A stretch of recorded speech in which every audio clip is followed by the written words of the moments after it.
Deadpool did it, so why can't someone else?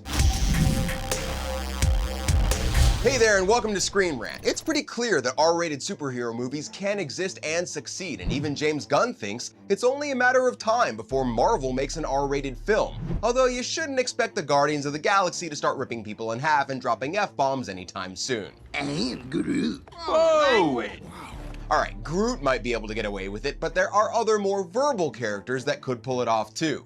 I'm Greg Elliott, and here are all the Marvel characters we think could have an R-rated movie in the MCU. What the f- Easy now, hey. The only F-bomb we're using around here is Fred Savage. Fox's Deadpool films already proved that the Merc with a Mouth is well suited to an R rating, and thankfully Marvel Studios' opinion going forward is, why mess with success? With Kevin Feige confirming that Deadpool 3 will be R rated. No release date for that one yet, but Deadpool has now technically made his debut in the MCU, and production is expected to begin in 2022. First, he rides my coattails with the R rating, then ups the ante by dying.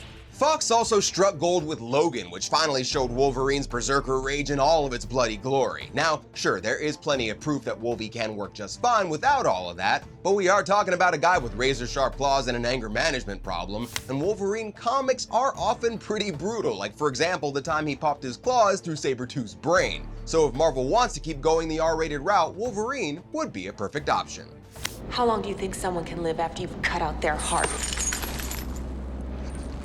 A long time. Okay, technically, the 1989 Punisher movie was the first R-rated Marvel movie. The Netflix show didn't shy away from showing punishment on screen, and with reports that Marvel might be bringing back Charlie Cox as Daredevil, it would be pretty great to see Jon Bernthal back too. And with Frank Castle being less superhero and more super serial killer, even if they are all criminals, doing Punisher without a lot of violence doesn't really work, if only because it shows a clear contrast between him and proper superheroes.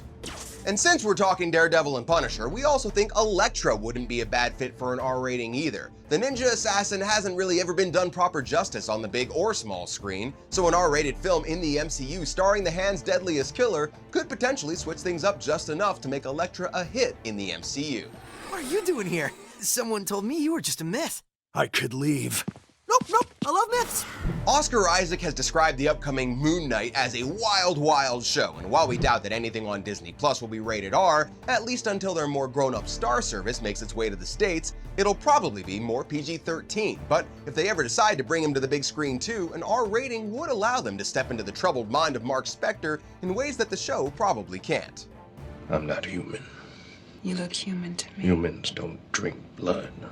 Let's be honest, even though it predates the MCU by a decade, Marvel owes a lot of its success to 1998's Blade, which showed that you could actually make a decent comic book movie. We're hoping Mahershala Ali will be a worthy successor to the Daywalker mantle, and come on, Blade is brutal and he's violent, and his enemies literally drink blood, so it'd be a pretty tame Blade movie if they stuck to PG-13.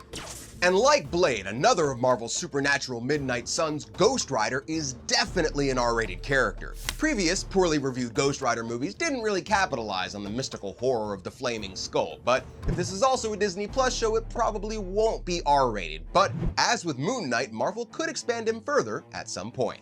We likely won't ever see Captain America or Spider-Man go hard R, but there is plenty of adult content in the pages of Marvel Comics, and we'd love to see some of these characters properly represented on the big screen. Just keep the kids at home, okay? So keep up with us at Screen Rant for all of your Marvel updates, and until then, I'm Greg Elliott, thank you for watching, and I'm out. See ya.